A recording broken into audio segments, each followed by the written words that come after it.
Hello, and welcome to the Life Unleashed Show. I'm your host, Kat Spangler, and this is my best friend and client, Giovanni Cruz. And today we are talking all about procrastination and how do you stop procrastinating on your biggest goals.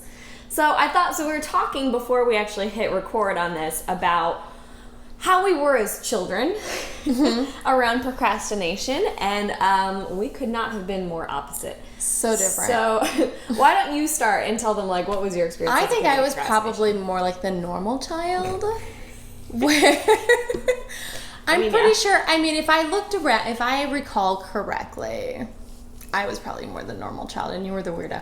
I was definitely the weirdo. So my modus operandi when I was a child was that the teacher would give us a syllabus or whatever, or project, and she would say, you have 4 weeks to do this project. And I'm like, cool, that's a month. Plenty of time. And then Saturday before the project was due, I'd tell my parents I had this project due Monday. And that's how I would stay up all night. Well, for me, an all-nighter was like till 3 a.m. and then I would have to inevitably crash. So that counts as an all-nighter in my book. Yeah. Well, and then I'd get up at like 6 or 7 or whatever, and then like skip the first two things I had to do in the morning to finish my project so I could turn it in by the end of the day. So I was really terrible. I was a terrible procrastinator. I think that's pretty normal though when you're a kid. It is. I think it is, and it's honestly, I think it's relatively normal even as an adult. Like I know a lot of people in our age range that procrastinate the shit out of what they're supposed to be doing. Yeah, I'm not that bad anymore. No. You've swung to the opposite end of the spectrum. I've learned, you're on top of your shit. I've learned some techniques since then. Yes.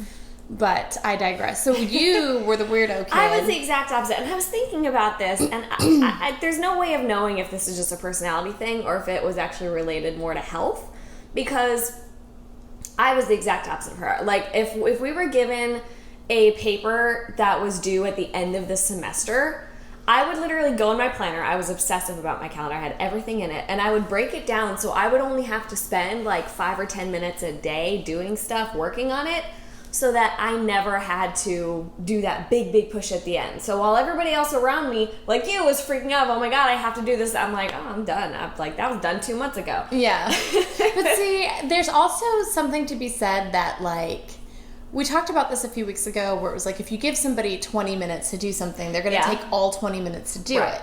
So I think for someone like me, it was like an overwhelming thing. Like, if I have a month, like, I could spend a month on this. Yes. But if I have only this many hours, then I'm only going to do what I have to do to get it through. Well, and my whole thing was, and this is where I said that I think my health might have had to do with it, because I started dealing with my thyroid stuff and my digestive stuff when I was like 10. Mm-hmm. So I dealt with energy issues for a long time. So I don't know if I ever really felt like I had the option of pulling an all-nighter, because I could, like, if I stayed up until 3 a.m. and tried to set my alarm for 6 a.m., which I know a lot of kids did that in college and that kind of thing, I would absolutely not wake up. Well, I actually wasn't. So my hormonal issues kicked in at around 13. So same as you said, like maybe 3 years later is when I started to feel like the super slump in energy. And so it wasn't until then that I started creating the time management skills that we were talking about earlier. It creates that necessity. Yeah. When it's like you don't feel your best and you gotta work around it. Yeah, I remember like trying to stay up till like 1 or 2 in high school, and then knowing that it's do or die the next day. Like, I had a deadline. That's why they call it a deadline, by the way, because after that you're dead. Right? Yeah. So but I would have a deadline, and I remember being like, I gotta, and I would be falling asleep at like midnight or 1 a.m. because I had that, hormonal thyroid issue things that were undiagnosed then. And then I'd wake up at like 6 and be like, fuck, and then like skip all my classes that day. And like the thing is, my parents were very, very strict. We were not allowed to miss 1 day of school, period, point blank. So I would go to school, but skip school in school. I'd be like in the library to do schoolwork. Like, see, all that never made sense to me. I'm like, that just seems like a whole lot of drama. Yeah. Oh yeah. I remember hiding out in the unnecessary. I remember hiding out in the technology library, like the computer room, being like, "Don't catch me. I'm not supposed to be here." Oh my God. just for hours, and then like I would like leave and like roam the hallways for a little while and then come back, so it made it look like I mean, girl, it was the hoops that I would jump through just because I procrastinated. It's almost like at some point I realized, if I'd just done the work, I wouldn't have to go through all this. Well, and the funny thing is, again, like polar opposites from each other. I was the person where it would be like, we would have like study hall where it would be an hour to just do whatever you want. Or of course, most kids are goofing off. Or we would have lunch, or we would have recess. I was goofing off. I was doing homework at every break. I would try to do homework, because I hated coming home and having to do it. I did too, but I was the opposite because I would get distracted. So I would try to do homework, and I would even purposefully sit away from my friends, so I couldn't get drawn into their bull crap. Nice. And I would try to do homework, but I was easily distracted. But then I would go home and be like, no, I don't believe in homework at home. And so I wouldn't do it. And then I'd get back to school the next day, and it'd be like 10 minutes before class starts, and I'd be that kid doing my homework before class starts and be like, hey, what'd you get for number 12? You got, okay, I'm gonna. See, we're saying we would either be best friends or the worst enemies in school. I don't know which one. Because I'd be like, no, you don't get to see my answer. All my hard work. I know. Like, come on, let me just. What did you get? I'll work it out. Just give me your answer. Like, I have to show work. It's fine. I cannot even. And the thing is, I was in all AP classes. I was top 10% of my class. Like, can you imagine if I had actually functioned? If I was like actually I'd be a doctor right now, guys. I would be. You'd be making millions of dollars. A millionaire. I'm gonna make millions of dollars. You are gonna make millions of dollars, and you're gonna do it doing something you love. It's just gonna take a little bit longer.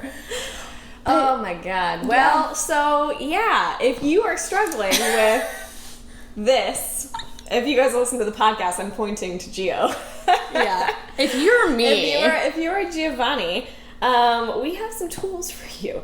And some of them are a little bit more mindset based, and some of them are a little bit more tactical. I'm sure I'm gonna learn something today. Listen, I have created a lot of tools and mechanisms to get me over my type B personality.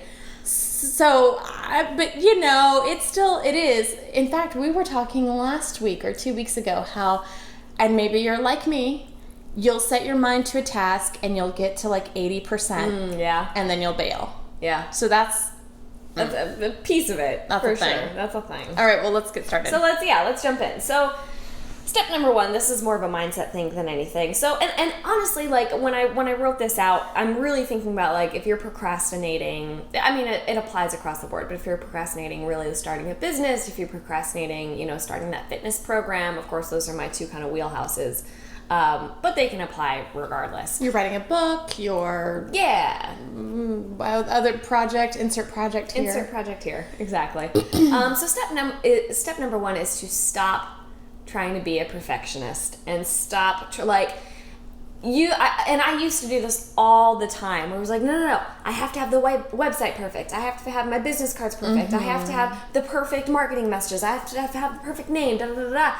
And you think that you're doing this in favor of your goals. Like you think that by planning and planning and planning and having everything set up perfectly that you're going to set yourself up for success. But really, perfectionism is just a fancy word for procrastination. It's just you putting off the crap that you know that you actually have to do to really make headway on your goals. Because, and I did a short little video on this before, but it's like having the perfect website doesn't make you a business. Having the business cards doesn't make you a business. Having the perfect marketing messages does not make you a business.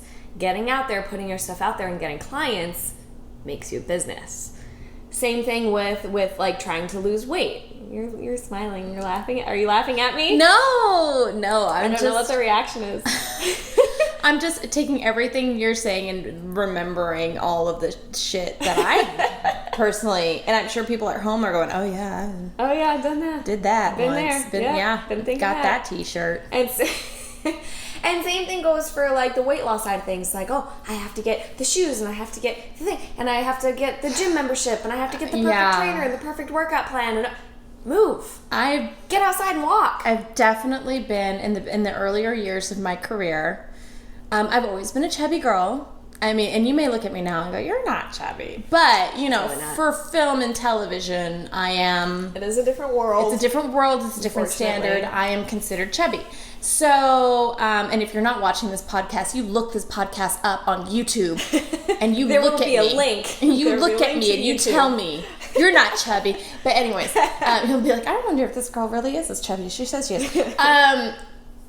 So point being, for the first, 2 or 3 years, when I was like, man, I really want to be an actor, but I'm really chubby. I should lose weight first. I put off taking headshots. I put off sending myself to agents. I put off for so many years because of that, because I felt I wasn't perfect enough. I'm not ready. I'm not. Newsflash, you'll never be ready. This is... Hell, amen. That was a hell man. That was both hell yes and an amen put together. Yes. This is, we need a new word. We'll just invent like a supersonic. I like the Hellman. Hellman. I think that's a hot dog brand or something. Hellman's ketchup. It's ketchup brand. Oh, God. We're not promoting ketchup. We're not.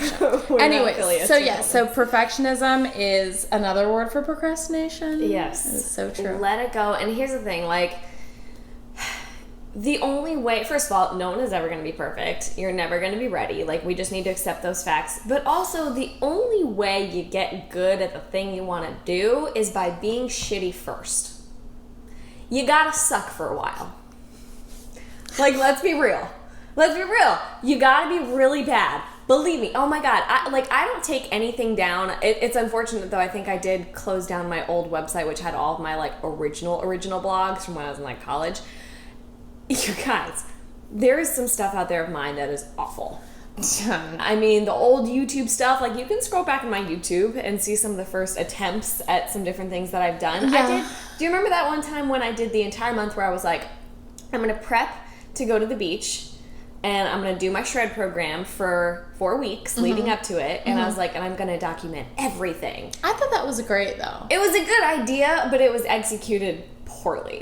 There's a lot of girls who will do that and they'll make it really entertaining to watch and they'll be really artistic. And it was super just here's another picture of my chicken and broccoli. Yeah, but also it's kind of what do you want to spend your time on? I know. What's worth it to you? I think that's a whole nother thing. It's do the thing, know you're going to be bad at it, accept it, and you could always put in more hours to make it look and smell pretty, Yes. But it's not going to necessarily change the outcome, I don't think. Well, and the thing is, you don't know, right? You don't know if it's going to change the outcome. True. I don't know if I had done, because could you have been nothing discovered? came of that.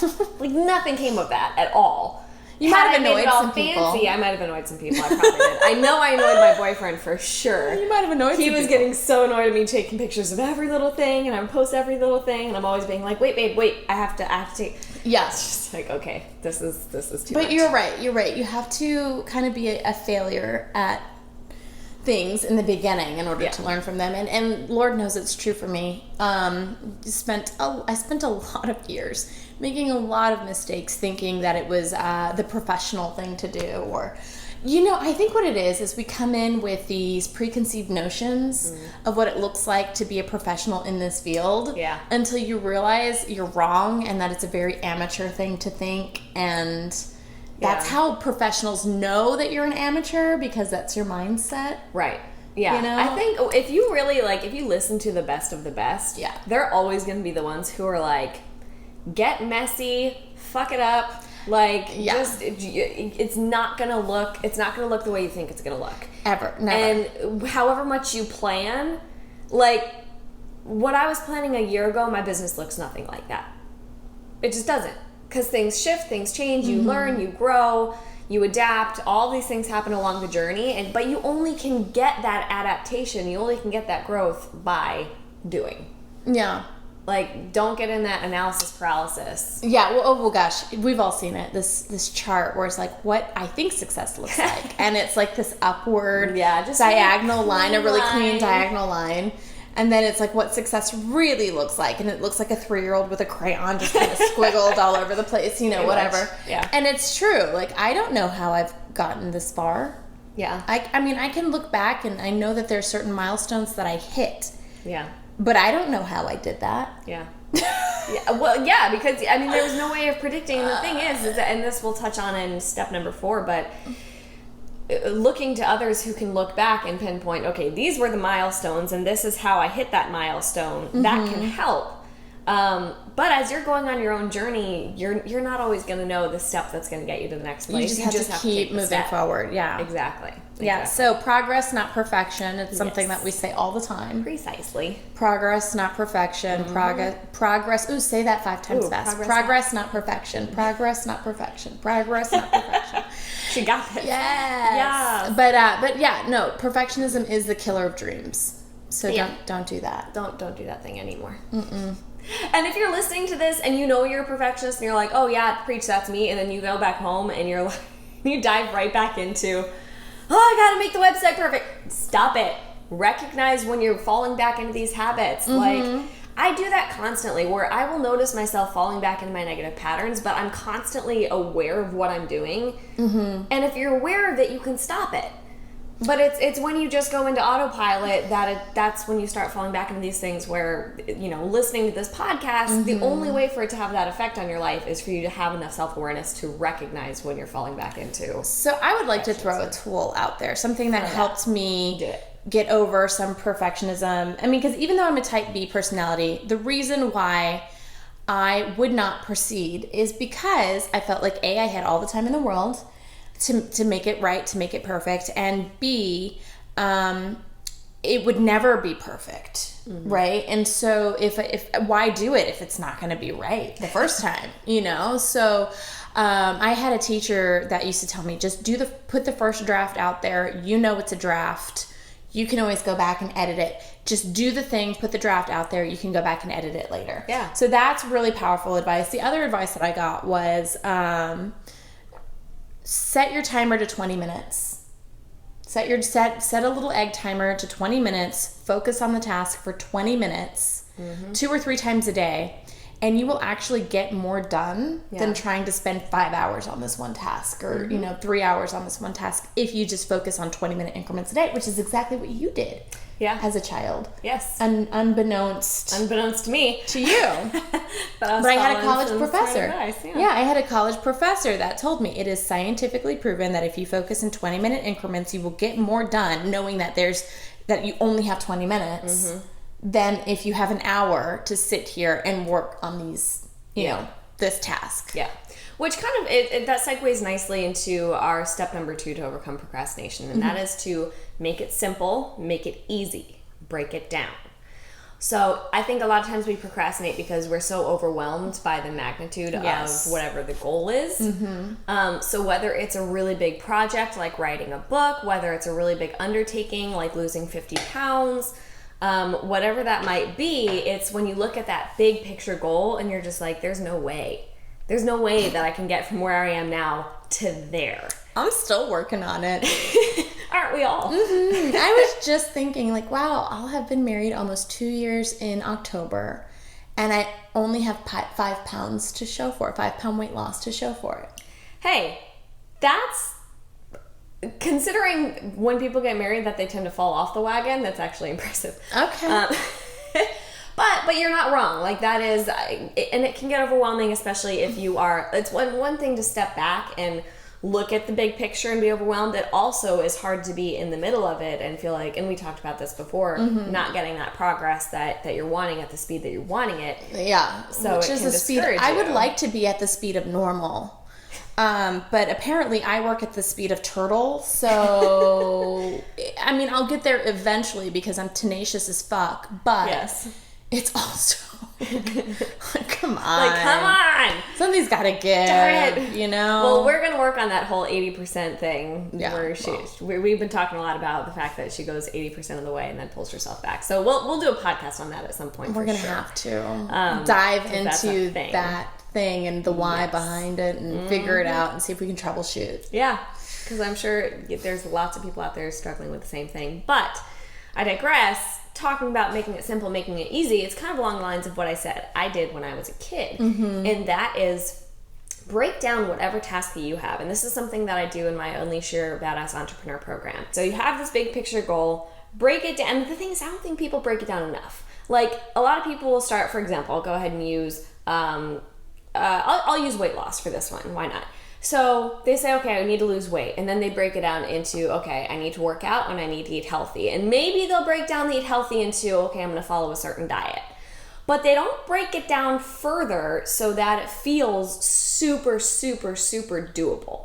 So what I like to break it down into is, okay, you have to work out. You know that's one of your tasks.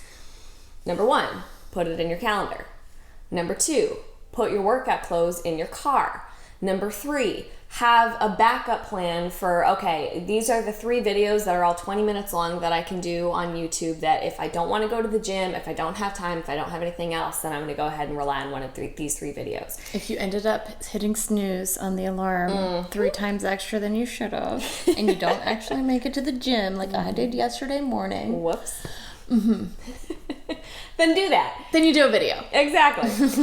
Or if it comes to like following a certain diet plan, it's putting it in the calendar to do your meal prep. It's putting it in the calendar to go grocery shopping. It's putting the words are not coming to me. Putting your snacks together that you're going to bring with you to work. Meal prepping, all of that. Yeah, it's the whole. It is the whole thing. It's doing a purge of your not closet. Cupboards. A cupboard. A refrigerator purge. Getting rid of the stuff that you know is not good for you and you know that you're going to be tempted by. Or telling your husband to hide it because he refuses to not quit. Or that. Which happens to me on a regular basis. that also.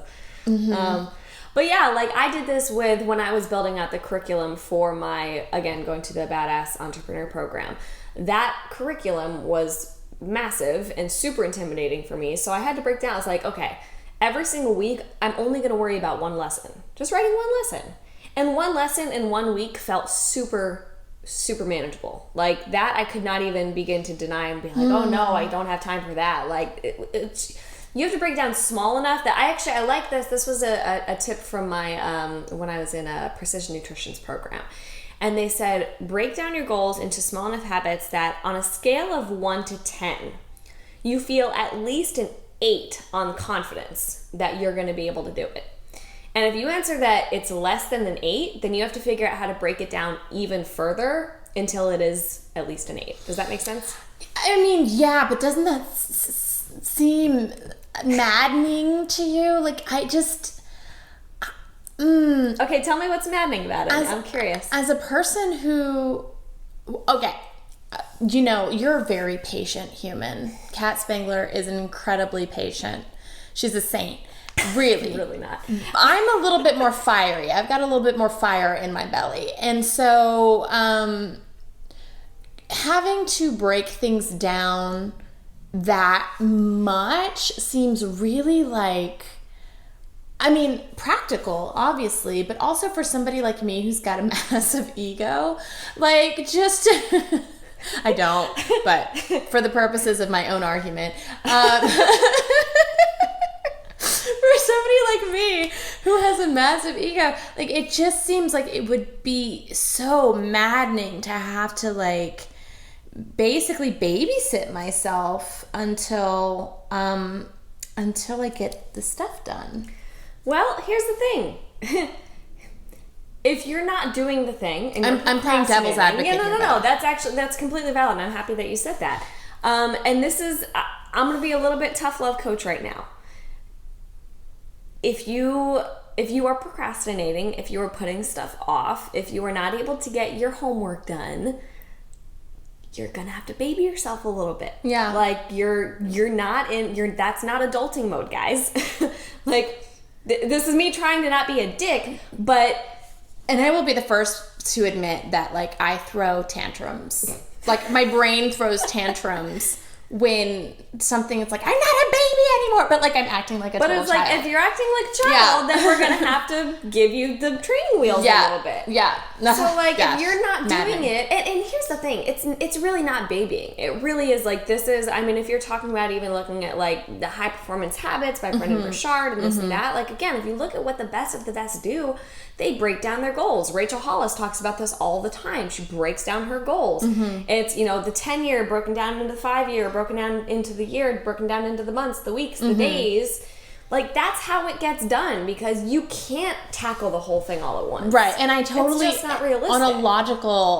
On a totally logical, like, yes, 100% that's real. From an emotional, egotistical standpoint, I want results and I want them now. Well, we gotta let go of that. We gotta let go of the, and again, it goes back to the quick fix mentality of our culture of the, I want it and I want it now. Get over it. Get over the super short attention span. If you guys want important things happening in your life, those two, they are diametrically opposed. If you want to lose 50 pounds, it's not going to happen in a month. If you want to start your own business, it's not going to happen in a month. So it is sure, those thoughts are going to come up, but we choose our thoughts. Yes. Like, that initial response, that very guttural response, it's going to happen. But once that guttural response happens, you have a choice in your perception. So it is training your brain to be like, no, we're not going down that mindset rabbit hole anymore. And I think focus. I'm going to do it. I think everybody has that deep thought tantrum process that happens when things don't work out their way, and I think it's totally human and totally normal. But it is. You're right. I mean, I know that I have a critical thinking mind that can override that tantrum, that brat in the back of my head, going bah. But yeah, every once in a while, I think someone like myself, again, procrastinator, not procrastinator, someone like myself just kind of gets in these modes where it's like, I'm tired. I don't want to do it anymore.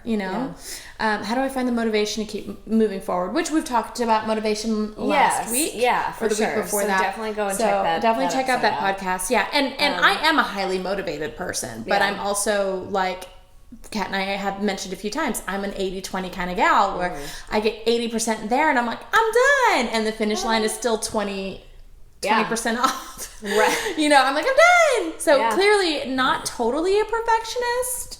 Because if I were a perfectionist, I would cross that finish line twice. Well, but we're all complex human beings, right? Yes. Like, we can have elements of all these different Yes, very true. So, that being said, playing devil advocate's over. Yes. We're going to take everything into smaller baby steps. Yes. And we're gonna get control of our ego and just accept that this is the process to get where you want to get. Definitely something I have to journal about. I will be hitting the journal later. Yes. If you have problems with yourself that you're kind of like, I get what you're saying, but I have resistance to that. Maybe journal about it, like I'm going to do later, and figure out why you have resistance to it, because I guarantee you that thing is probably also helping you procrastinate. It might be a perfectionist thing. Yeah.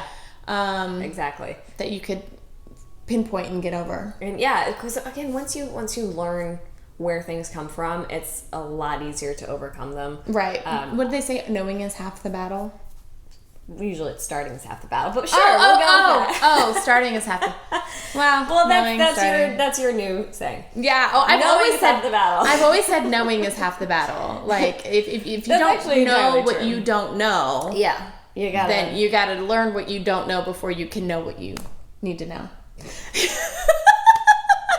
This is a fun one today, guys. This is a fun one. I love you so much. So we're talking about, again, procrastination and ways to overcome procrastination. And so you have a third thing. I have a third thing, and that is... Your first one was stop being a perfectionist. Your second one was to simplify to oversimplify. Yep. If you need to go that far. Correct. And then number three is one of my favorites. It is the piggyback method. And I've talked about this in the past. I don't know if it's come up on the podcast or not. Okay. This I totally stole from Brendan Burchard. Okay. So thanks, dude. But his whole thing is basically, so think about the tasks that you normally procrastinate, and think about the tasks that you do every single day no matter what. Like brushing your teeth. Like eating dinner, whatever. Yeah. And you have to piggyback the thing you procrastinate on the thing that you automatically do. So you are not allowed to do the automatic thing until you have done the thing you normally procrastinate. So for example, I actually love this one, and this one didn't come from Brendan. I forget who I heard it from, but they were like, I won't allow myself to take a shower until I sweat. which I just like the logic of that. Yeah, that makes sense. Of just like, if I want to take a shower, I have to work out. I have to make myself sweat. Or it could be like, if you're writing a book, I'm not allowed to sit down and have dinner with my family until I've written 5 pages of my manuscript. Oh, but that could be dangerous. That'd be hard. That could be dangerous because then it's like, you're putting off writing your manuscript, 5 pages of your manuscript, and also now skipping dinner with your family. Like, your wife's gonna be pissed. Well, but there's a point where you're gonna get freaking hungry enough at some point. They're gonna be like, okay, I gotta write it. Just get it out. Just get it out. Just do it. It kind of helps you override that perfectionism because it's just about getting it done. Go back and fix it later. It's fine, but and it could be. I mean, it could be so many different things, right? Yeah, but just do it. Whatever you do, act responsibly. And this is again. It's funny. This is kind of something that I did unknowingly when I was younger in college. Like I would never let myself go out to a party unless you did your homework first. Unless I did my homework first. My mom used to always tell me that you can go out and play with your friends, but first you've got to clean your room. So it's things like that. Yeah. You can go out and play with your. Clearly, I was a very social child. I don't know what happened to me as an adult because I'm not a social adult. But we flip-flop as adults. I know. I don't know. But you can go out and play with your friends, but you got to do your homework first. Yeah, like my mom was totally that. Mom. Again, it comes back to you kind of got to baby yourself a little bit. Well, and I have a no TV before 6 p.m. rule. I like that. So, I work at home. That would be a good one. Yeah, like you can't watch TV and sit down and chill until you've done all your work. XYZ. So so we're the gig economy. So many of us work from home. If I'm not on a set, if I'm not out traveling, if I'm not going to meetings, I'm at home and I'm working from home and I'm basically doing something that Kat and I talk about all the time. Work every day for your business, even if you don't have something actually, an outside source kind of throwing stuff at you, like a client meeting or something like that. So if I'm home alone all day and I have no outside sort of thing coming in, well, then I need to do something for my business while I'm at home, right? I have business hours, 9 to 5. What am I doing for my business? And so at home, I make, I journal in the morning, I make a list, and I have a no TV before 6 p.m. rule because like so many Americans, if I start watching something, I will get hooked onto it. Yes. And I will binge watch the shit out of it. And then it's 1 a.m. and I'm like, what did I do with my day? Yeah. 100%. So if I get everything done first, then I'm like, I'm accomplished. And I earned this. Yes. It just makes it so much better. And what's awesome about that is this kind of ties in. So when we talk about habit change, we talk about the habit loop. And that is you have to have a trigger, the habit, and then the reward. And by doing the piggyback method, you're kind of building in a reward system for you getting your work done. That makes sense. So it's like, I get to do this thing once I do this. I like that. I'm gonna have to try this one out a little bit more. Take it for a test run and see if it will quiet my inner brat and report back on if any of this worked. I'm going to have to figure out how it would work for my day-to-day. But I do like that sweat before you shower. Yeah. I do like that. Oh, it's kind of fun. I'm into it. I like that one. Yeah. And we'll have to figure out a few other ones. We'll see. Yeah. Yeah, and if you guys think of any that you try that really work well for you, definitely feel free to let us know. Just tag us at Kat Spangler Unleashed and at Giovanni Cruz. Yeah, let us know that you're trying these things. Let me know if you have any suggestions for me specifically, because clearly Kat has her shit together. And if you've got any pointers for me specifically, yeah, you can definitely add to this list. I'd be happy to hear them. So we have stop perfectionism, simplify, piggyback method, and then finally, and you guys are going to hear me come back to this again and again because it is the biggest mistake that I made in my business. I wish I had done this so much sooner, so I want to just get it into your head to not procrastinate doing this, and that is to get a coach. Doesn't have to be me. I would love it to be me, but it doesn't have to be me. But it's somebody who is holding your feet to the fire. It is someone who is holding you accountable when you know you're not going to hold yourself accountable. It is somebody who, when, you have these things that are on your to-do list, it's somebody calling you that week and saying, hey, did you do these things? Oh, you didn't? Okay, what got in the way? What do we need to change for next week to make sure that you do them? Okay, what mindset shifts do we need to make? It is somebody checking in with you consistently to keep you on track. And again, the brat in me has a huge resistance to being mommied and to being like, don't, you're so annoying. Why are you up my ass about this? You know, but the truth is, like, my business, my confidence, my income has grown. Like, I can see it on paper. Yeah. Proof is in the pudding. Yeah. Has grown since I began coaching with Kat. Mm-hmm. Since I hired her as my coach. Yeah. Because initially it was about body weight, like wanting to lose weight. But within that, it came in, we were retraining my brain. We were retraining my habit loops. We were figuring out what my triggers were. And all of those things, once we started to kind of weed some of that stuff away, helped me become more confident in my business, helped me make stronger choices in my business, helped me kind of move forward. And if I didn't have that guidance or that person to bounce ideas off of, I would probably still be stuck right now. Yeah. So, yeah, I do have a huge resistance to being mommied, but if you find the right mommy, it's fine. Actually quite nice. It's actually nice. So yeah. It doesn't have to be just like the dysfunctional mother-daughter relationship. No. It can be much more positive. Yeah, and listen, we are not without our arguments. Like, Kat and I, as my coach, definitely had moments where I'm like, yeah, but Kat, and it's like high resistance mode, and I come with a fire in my belly, and then, like, the next couple of days I see her and I'm like, you're right. You were right. I thought about it. And you're right. Yeah. So having a coach, having somebody to keep accountable to. Yeah. 100% one of the best things. I keep telling Kat one day she's going to be too famous to coach me, and then I'm always like, bullshit. And then I don't know what I'm going to do. I have way too much fun coaching her, so I'm just like, you're going to be around. But it is 100% really important to have an accountability partner. Yeah. And the coaching relationship really is a partnership.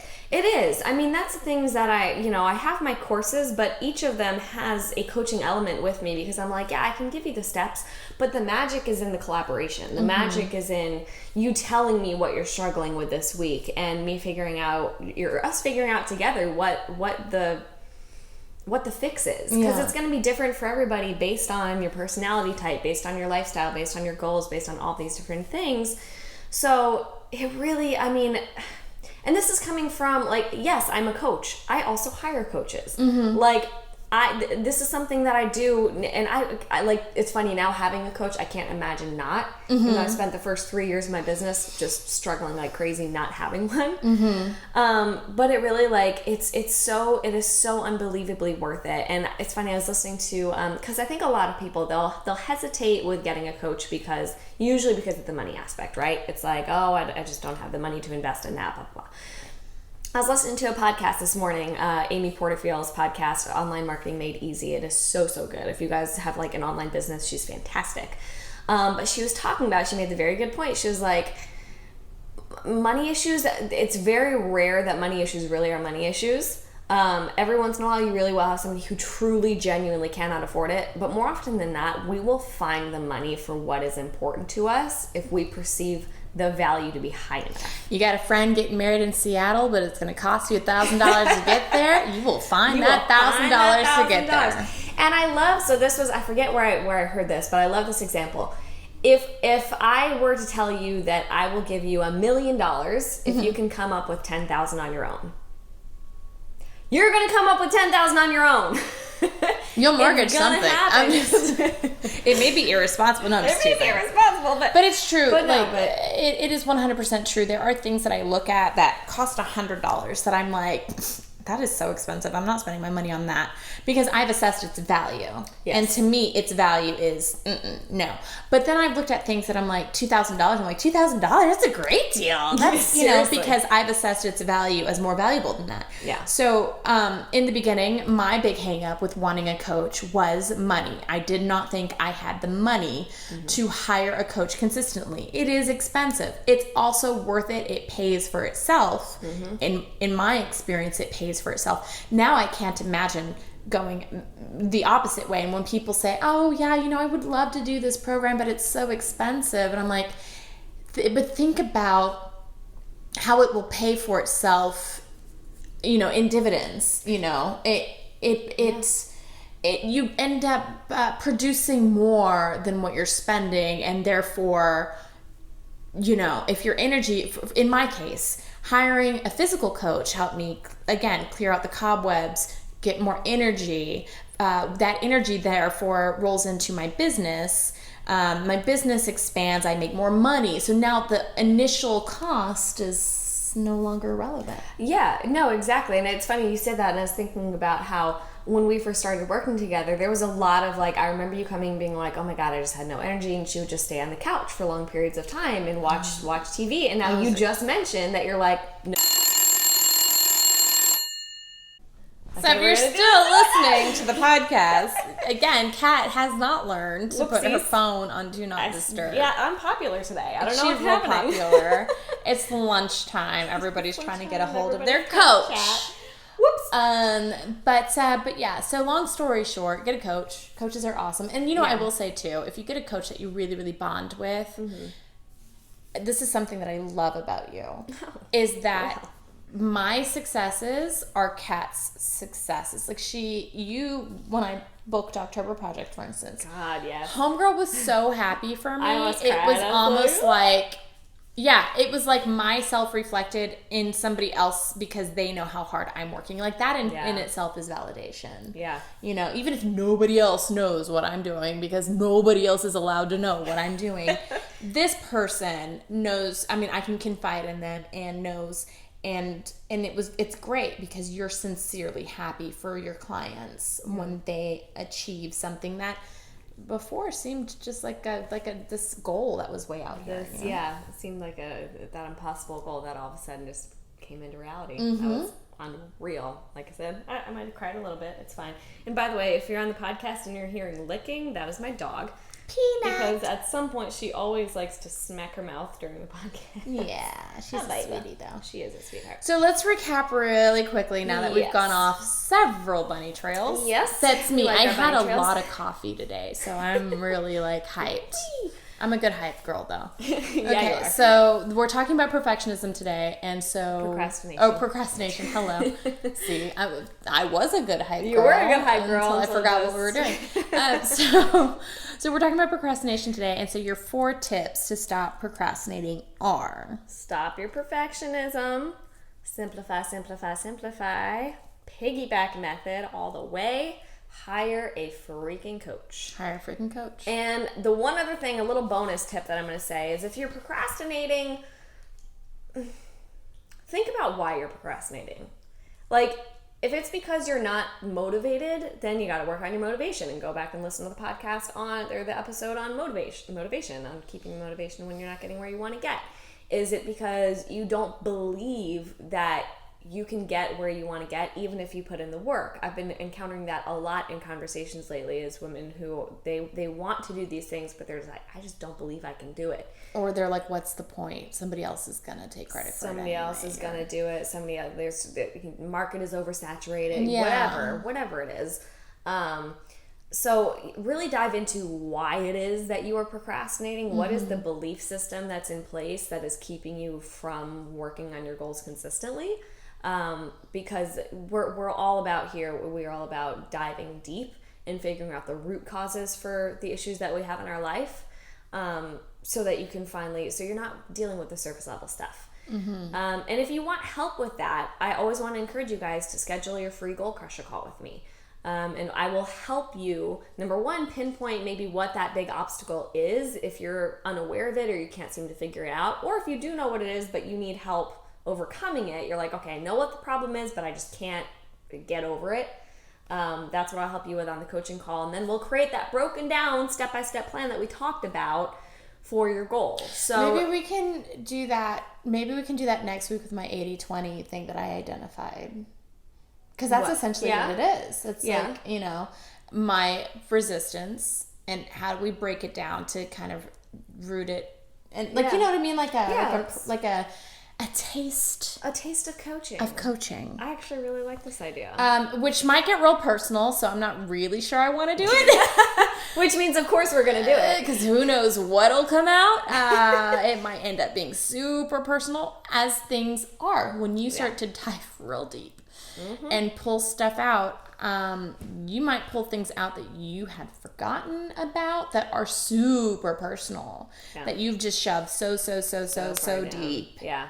But now it's affecting your adult life. Yeah. You know? And that's more often than not. Things that are holding us back, they're historic. It's stuff that comes from our childhood. It's stuff that comes from our parental figures, our past relationships, our experiences as kids can often sneak up and bite us in the ass as adults, and we don't even realize it. Yeah, so watch how you're programming your children. For real. Watch what people say to your kids. I mean, don't be a super, like, helicopter mom or anything. No, but just be aware of the language that you use around them. Yeah, because, I mean, I was talking to my cousin a couple days ago, and my cousin is, I love her to pieces, but she's very dysfunctional.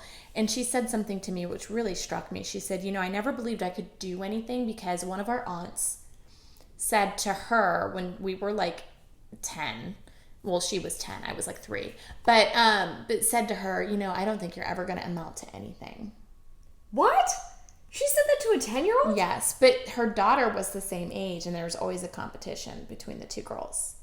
So motivation behind it, like you can clearly see, oh my God, poisonous motivation behind it. Like Guys. It was just a really shitty thing for an aunt to say to her niece. Yeah. But and that's a sentence that plays in her head. And she's 37 now. Yeah. And she's, she was telling me that she's just now getting back into school to be a chef and just now, pursuing her dreams. At 37 years old, when something that has been affecting her whole life was said to her at 10.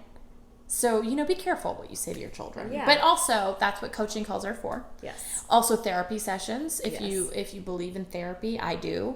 Kat does. Big fan of therapy. Yeah. But at the end of the day, like, some of these procrastination issues come from limiting self-beliefs. Yeah. Definitely. On that high note, seriously. So yeah, if you guys, if you have any questions, if you want to watch the YouTube of this, if you're listening to the podcast, if you want to schedule your free coaching call, all the links are going to be down below or in the description, show notes, all that kind of good stuff. You also can you also can go to my blog at katspangler.com/blog. That will be where all show notes are for all episodes and all the links to all the fun things. So that is katspangler.com/blog, and you can find me on Instagram at katspanglerunleashed. Where can they find you? We didn't do this last week, I just realized. Really? I'm at Giovanni Cruz, GIOVANNIECRUZ, like Penelope, not like Tom. You make it sound so sexy. At Giovanni Cruz, yeah. GiovanniCruz.com. Do I make it sound sexy? You do. It's like Penelope, not like Tom. Oh, wow. Things are getting heated up in here.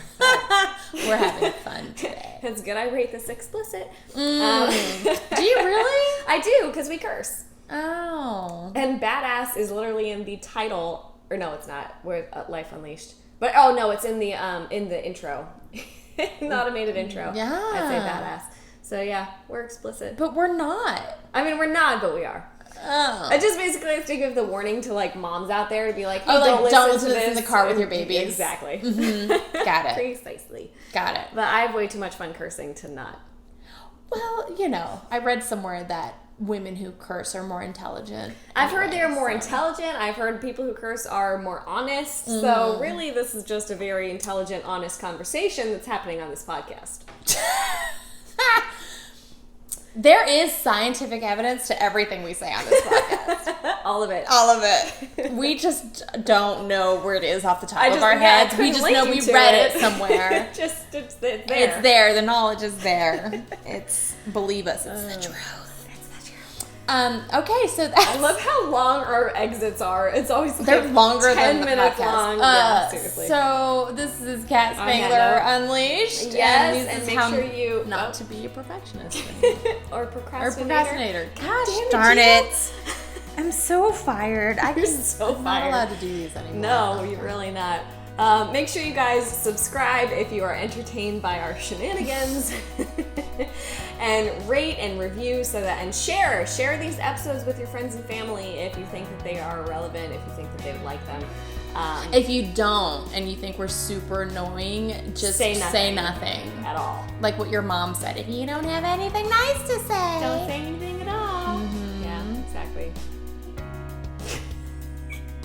next week. Bye.